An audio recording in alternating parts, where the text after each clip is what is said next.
తుఫాన్లో గ్రామం, ఒక చిన్న గ్రామం, నల్ల మబ్బులతో కప్పబడిన ఆకాశం క్రింద ఉన్నది. భారమైన వర్షం కురుస్తోంది.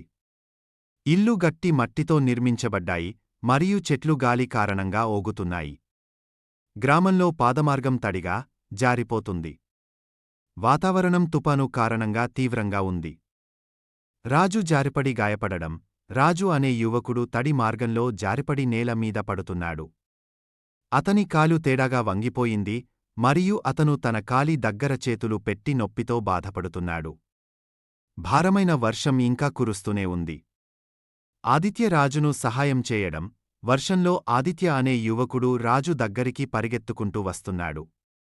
నేలపై కూర్చున్న రాజు తన కాలి దగ్గర చేతులు పెట్టి చూస్తుండగా, ఆదిత్య మోకాళ్ల మీద కూర్చుని సహాయం చేయడానికి చేయి అందిస్తున్నాడు.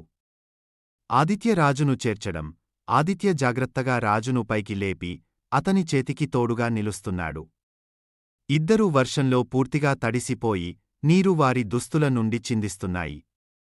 సన్నివేశం చురుకైన సహాయాన్ని చూపిస్తుంది.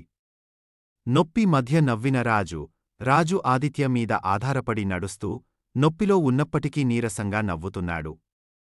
ఆదిత్య అతనికి ధైర్యం చెబుతూ చూస్తున్నాడు. వర్షం ఇంకా కురుస్తూనే ఉంది, కాని వారి బంధంలో ఓ సానుకూలత ఉంది.